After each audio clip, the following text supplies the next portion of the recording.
আব্দুল্লাহ মামুন প্রশ্ন করতে চাচ্ছেন কোনো? হ্যালো,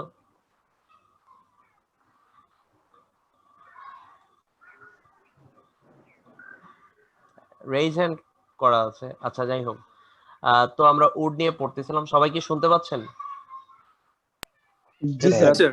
জি স্যার। ওকে, আমরা উড, জি স্যার। এই অর্থাৎ কাঠ, কাঠ আমাদের অবশ্যই একটা ইঞ্জিনিয়ারিং ম্যাটেরিয়াল, কারণ এটা দিয়ে অনেক সময় অনেক ধরনের টুল ব্যবহার করা হয়। ইনফ্যাক্ট কাঠেরও অনেক টুল আছে, প্রাচীনকালে আমরা কাঠের টুলও ব্যবহার করেছি।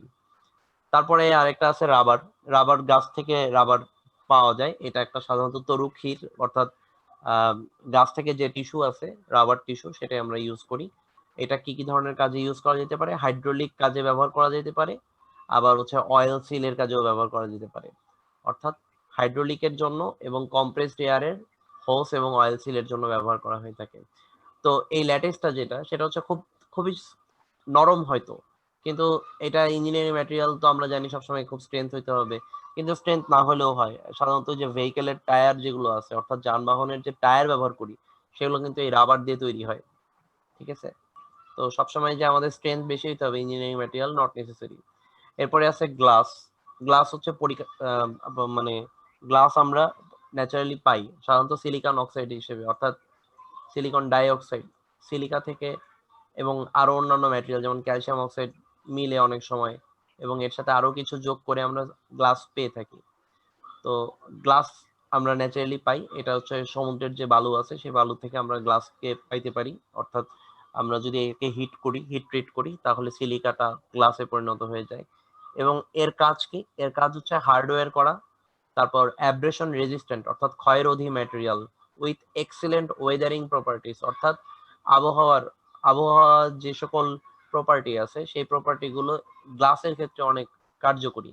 যেমন এইটা হচ্ছে ইলেকট্রিক্যালি ইনসুলেটেড, অর্থাৎ এর মধ্যে দিয়ে বিদ্যুৎ পরিবহন হতে পারে না। আর তো সেই একই কারণে একে ল্যাবরেটরি ইকুইপমেন্টে ব্যবহার করা হয়, অপটিক্যাল কম্পোনেন্ট মেজারমেন্ট ইনস্ট্রুমেন্টে ব্যবহার করা হয়, আর হচ্ছে আমরা রিইনফোর্স প্লাস্টিক হিসেবেও একে ব্যবহার করতে পারি।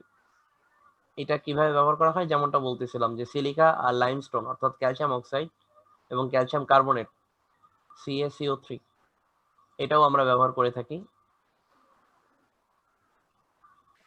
আর এইখানে যখন হবে এটা ক্যালসিয়াম SiO3, অর্থাৎ ক্যালসিয়াম ট্রাইসিলিকেট তৈরি হবে। এটা দুইটা আলাদা ধরনের ম্যাটেরিয়াল, অথবা সোডিয়াম কার্বনেট, অর্থাৎ Na2CO3 যেটা আছে, সেই সোডিয়াম কার্বনেটকেও আমরা যদি সিলিকন ডাইঅক্সাইডের সাথে জুড়ে দিই, তাহলে আমরা পেয়ে যাব কি? তাহলে আমরা পাবো গ্লাস। বিভিন্ন ধরনের গ্লাস হতে পারে। গ্লাসের যে বিভিন্ন রং, সেটা হচ্ছে যে আমাদের যে অবস্থান্তর মৌল, যেটা আমরা এইচএসসি তে পড়ে আসছি, সেই অবস্থান্তর মৌলের উপস্থিতির কারণে গ্লাসের রং চেঞ্জ হয়ে যায়, অর্থাৎ নীল গ্লাস, সবুজ গ্লাস ইত্যাদি। এমআরই, এমআরই ব্যাপারটা কি? আমার হচ্ছে যে ন্যাচারালি যে অ্যালুমিনিয়াম অক্সাইড পাই সেটা হচ্ছে এমআরই। এটা সাধারণত ইউনিফর্ম কোয়ালিটি এবং পারফরমেন্সকে এনশিওর করে।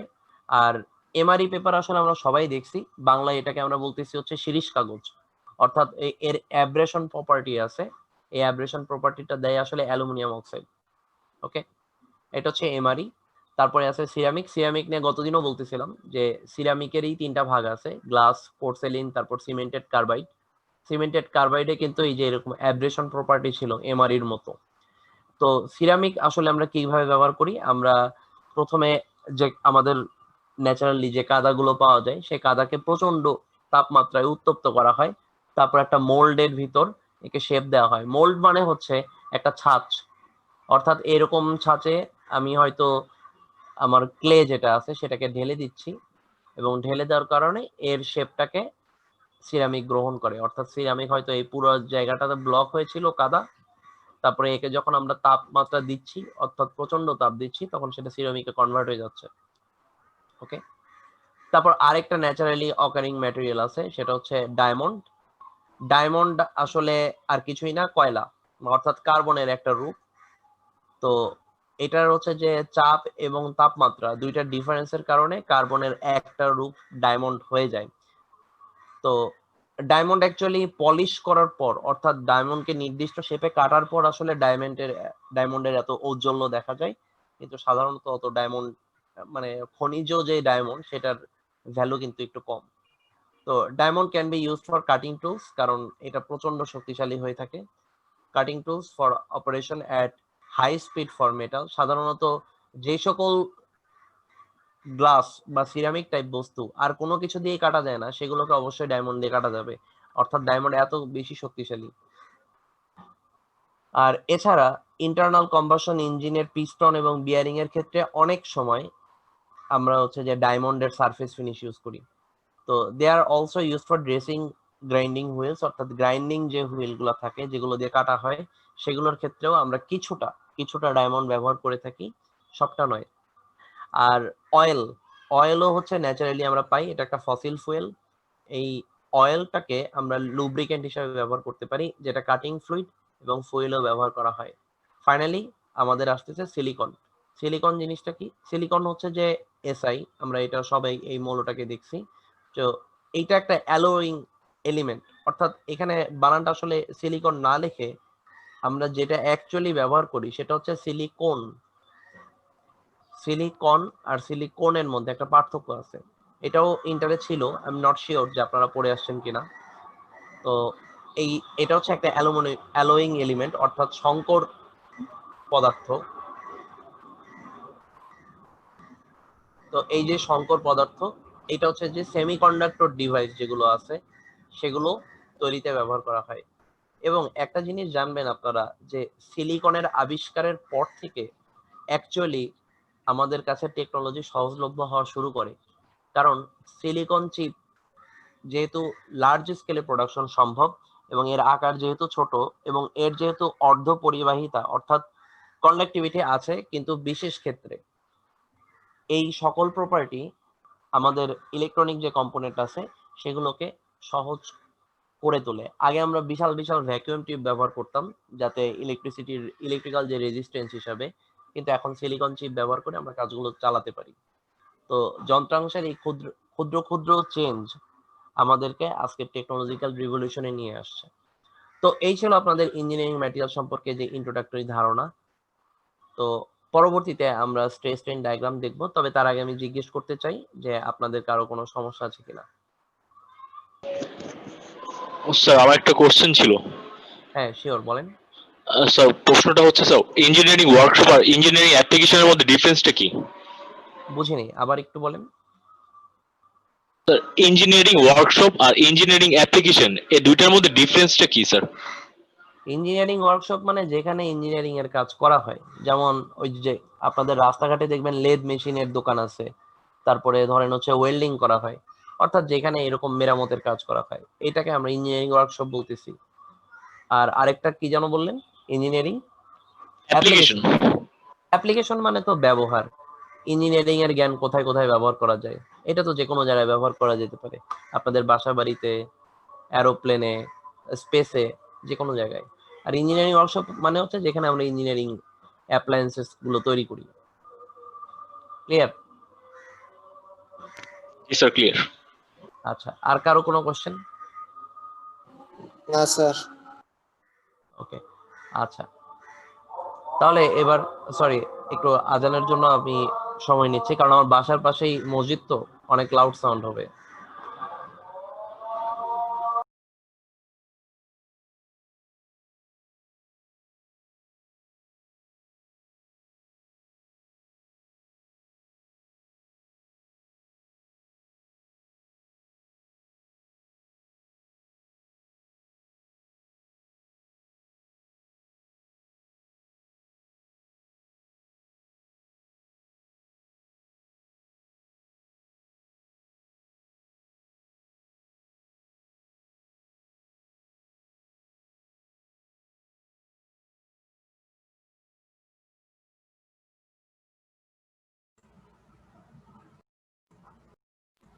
স্যার আরেকটা কোশ্চেন ছিল। আজানটা শেষ হয় নাই তারপর? আচ্ছা ঠিক আছে। আজান শেষ হোক।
ওকে, হ্যাঁ, কার জন্য প্রশ্ন ছিল? স্যার আমার একটা প্রশ্ন ছিল স্যার, হ্যাঁ, ফেরাস বলেন। ম্যাটেরিয়ালস এর স্টিলের যে ক্লাসিফিকেশনে আমরা দেখতে পারছিলাম যে স্যার এখানে স্যার স্যার কার্বন স্টিল আর অ্যালয় ছিল স্যার। কার্বন স্টিলকে আবার তিনটা ভাগে হচ্ছে ডিভাইড করা হয়েছে। এখন স্যার হুম তিনটা হুম। ভাগে কেন ডিভাইড করা হয়েছে? এটাকে কি আমরা একসাথে বলতে পারতাম না যে কার্বন স্টিল আর অ্যালয়? না, কারণ হচ্ছে যে ওখানে ম্যাটেরিয়াল গুলো আলাদা হয়, আলাদা আলাদা পার্সেন্টেজে থাকে, সে কারণে আমরা এদেরকে আলাদা ক্লাসিফাই করেছি। Sir high high low medium এই তিনটার জন্য মানে এই তিনটেই কি মানে এখানে কি ফ্যাক্ট নাকি কোনো? হ্যাঁ, ফ্যাক্ট। এখানে মানে আমি এটা সম্পর্কে অবশ্য ডিটেল আলোচনা করব। সেটা হচ্ছে কার্বনের হচ্ছে পার্সেন্টেজের উপরে, অর্থাৎ হাই যেখানে আছে সেখানে কার্বনের পার্সেন্টেজ হাই, আর যেখানে মিডিয়াম আছে সেখানে কার্বনের পার্সেন্টেজ কম, আর তুলনামূলক কম, হাই এর চেয়ে কম। আর যেটাতে একেবারেই নেই সেটাতে লো লেখা আছে। তো এই যে এদের পার্সেন্টেজের ডিফারেন্স, সেটার কারণে হচ্ছে এদের ম্যাটেরিয়ালের প্রপার্টি গুলো আলাদা শো করে, সেখানে আমরা এদেরকে আলাদাভাবে ক্লাসিফাই করি। ওকে। জি স্যার, ওকে। আচ্ছা, আমি আপনাদেরকে এরপরে আপনাদের সিলেবাসে স্ট্রেস স্ট্রেন ডায়াগ্রাম সম্পর্কে আলোচনা করার কথা আছে। তো স্ট্রেস স্ট্রেন ডায়াগ্রাম জানতে হলে আমাদের কিছু ব্যাকগ্রাউন্ড হিস্ট্রি জানতে হয়। তো আমি এই লেকচারটা রেকর্ড করে রাখছিলাম আপনাদেরকে দেখানোর জন্য। তো আমি প্লে করে দিচ্ছি। তো আপনাদের লেকচার ম্যাটেরিয়ালটা শেয়ার করতে পারবো কিনা সে বিষয়ে অবশ্য আমাকে এখনো জানানো হয়নি। তবে জানানো মাত্রই আমি ভিডিওটা আপনাদেরকে, মানে it's ready to be available, অর্থাৎ আমাকে পারমিট করলেই আমি দিয়ে দিতে পারবো। ওকে। আর আপাতত এটা আমি আমার ইউটিউবে হচ্ছে প্রাইভেটলি কেবলমাত্র যাতে আমি অ্যাক্সেস করতে পারি সেভাবে শেয়ার দেওয়া আছে। তো আমি সেখান থেকে আপনাদের লেকচারটা দেখাচ্ছি। ওকে, ক্লিয়ার? জি স্যার। ওকে। কারো যদি শুনতে সমস্যা হয় আমাকে একটু জানাবেন। Okay sir. Okay sir. Train নিয়ে আলোচনা করব। তো স্ট্রেন বলতে আসলে কি বোঝায়? সবাই শুনতে পাচ্ছেন? বলতে বোঝায়, ভিডিওর সাউন্ড না আসলে আমাকে একটু জানাবেন। জুমে একটু ঝামেলা হয় ভিডিও শেয়ার করতে। বিকৃতি, কিসের সাপেক্ষে বিকৃতি? যে ধরেন আপনার একটা তার আছে যেটা এল দৈর্ঘ্যের। আমি এইটা একটু মুছে দিচ্ছি।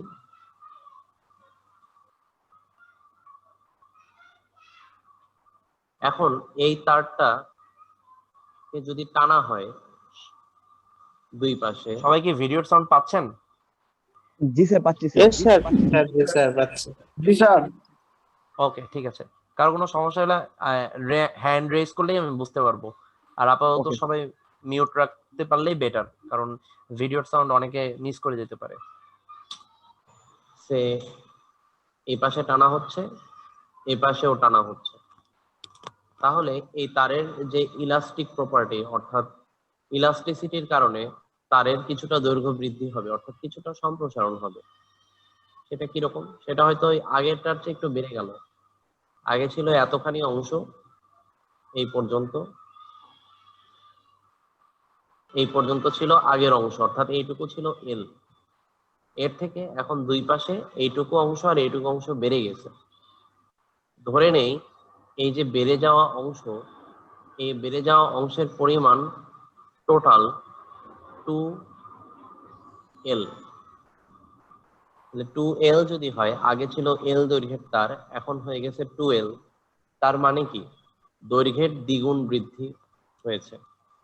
তাহলে আমরা যদি বলতে চাই যে কতটুকু দৈর্ঘ্য বৃদ্ধি হলো, সেটা হচ্ছে ডেল এল, অর্থাৎ পার্থক্য সমান সমান এখন বর্তমানে যতটুকু দৈর্ঘ্য আছে অর্থাৎ 2L মাইনাস আগে যতটুকু ছিল অর্থাৎ এল। তাহলে টোটাল কত দাঁড়ালো আমার দৈর্ঘ্য বৃদ্ধি? টোটাল দৈর্ঘ্য বৃদ্ধি হচ্ছে এল। আমরা বুঝলাম দৈর্ঘ্য বৃদ্ধি, কিন্তু বিকৃতি আসলে কাকে বলবো? বিকৃতি হচ্ছে এই যে যতটুকু দৈর্ঘ্য বৃদ্ধি হলো আর যতটুকু ছিল তার অনুপাত, অর্থাৎ ডেল ডিভাইড বাই এল। এই ডেল ব্যাপারটা আসলে কি? এই ডেল ব্যাপারটা হচ্ছে আপনার ওই অংশটুকু, অর্থাৎ ওই যে ডেল এল যেটা বের করছিলাম 2L থেকে L কে বাদ দিয়ে, অর্থাৎ দ্বিগুণ বৃদ্ধি হয়েছিল, সেখান থেকে তার আদি দৈর্ঘ্য যেটা ছিল সেটাকে বাদ দিলে আমরা দৈর্ঘ্যের পরিবর্তন অর্থাৎ ডেল এই অংশটুকু পেলাম। তাহলে এইটাকে আমরা বলতেছি বিকৃতি, আর ইংরেজিতে এটাকে বলা হয় স্ট্রেইন। এইটাকে মানে এই যে চিহ্নটা, এই চিহ্নটাকে বলা হয় এপসিলন। তাহলে আমরা এবার বইয়ের সংজ্ঞাটা একটু দেখি। বইয়ের সংজ্ঞাটাতে কি বলে যে আপনার সিম্পল স্ট্রেইন হচ্ছে is the ratio of change in length. Strain হচ্ছে ratio of change in length, অর্থাৎ অনুপাত কার কার চেঞ্জ ইন লেন্থ অর্থাৎ দৈর্ঘ্য বৃদ্ধির divide by applied force to the original length. Okay, এটাকে বলা হয় ইউনিট ডিফরমেশন, অর্থাৎ প্রতি দৈর্ঘ্যে কতটুকু পরিবর্তন হলো। আচ্ছা, তাহলে এই অংশটা মোটামুটি গেল আমার সিম্পল স্ট্রেইন। আমার এই যে আজকের টপিকের অর্থাৎ আজকের আলোচনার যে মূল বিষয় সেটা হচ্ছে স্ট্রেইন ব্যাপারটা আসলে কি। এর আগে আমরা যেটা পড়ছিলাম সেটা হচ্ছে স্ট্রেস। স্ট্রেস জিনিসটা কি সেটা যদি আরেকবার একটু স্মরণ করাই দিতে চাই। স্ট্রেস ব্যাপারটা হচ্ছে যে ধরেন আপনার একটা বস্তু আছে, এরকম শেপের একটা বস্তু, তার উপর যদি আপনি লম্বভাবে বল প্রয়োগ করেন, সেই বলের মানটা যদি পি হয়, আর সেটা যদি যেই ক্রস সেকশনাল এরিয়া আছে সেটা যদি এ হয়, তাহলে আপনার স্ট্রেস সমান সমান পি ডিভাইড বাই এ।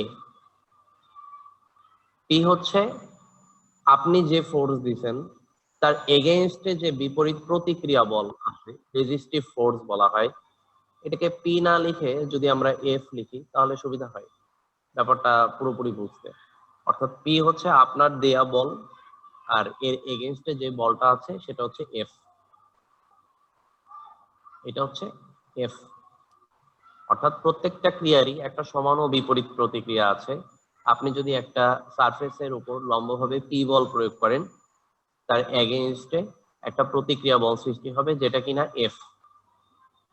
আর এই যে এফ বল সেটা হচ্ছে প্রতিক্রিয়া বল। একটা বস্তু তার প্রতি একক ক্ষেত্রফলে যতটুকু প্রতিক্রিয়া বল দেয় সেটা হচ্ছে তার স্ট্রেস। স্ট্রেস ব্যাপারটা আসলে কি নির্দেশ করে? স্ট্রেস ব্যাপারটা নির্দেশ করে একটা বস্তু কতটুকু সক্ষম একটা আঘাতের মোকাবেলা করতে। কারণ কি, যে দেখেন আপনি ফোর্স দিচ্ছেন পি, যেটা একক ক্ষেত্রফলের লম্বভাবে প্রযুক্ত, আর আপনার ম্যাটেরিয়াল আপনার বলটাকে বাধা দিতে চাচ্ছে এফ বলে, সেটা একক ক্ষেত্রফলে এফ বল। যদি স্ট্রেসের মান বাড়ে, এই স্ট্রেসের মান যদি বেড়ে যায় তার মানে আসলে কি? স্ট্রেসের মান যদি বেড়ে যায় তার মানে আসলে এই বস্তুটা আপনার বলের বিপরীতে যে পরিমাণ বাধা দিচ্ছে তার মানও বেড়ে গেছে। তাহলে আমরা বুঝলাম স্ট্রেস হচ্ছে অ্যাকচুয়ালি একটা ম্যাটেরিয়াল কতটুকু পর্যন্ত একটা আঘাতকে সহ্য করতে পারে, এটা হচ্ছে স্ট্রেস। তাহলে আমরা আজকে দুইটা টপিক মোটামুটি বুঝলাম, একটা হচ্ছে স্ট্রেস, আরেকটা হচ্ছে স্ট্রেইন।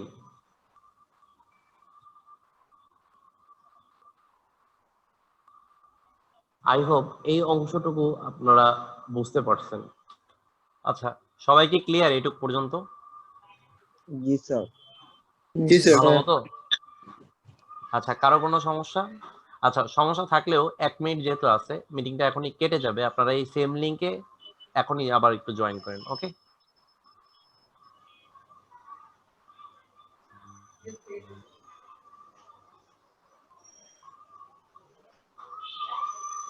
এই সেম লিংকে আবার জয়েন করেন।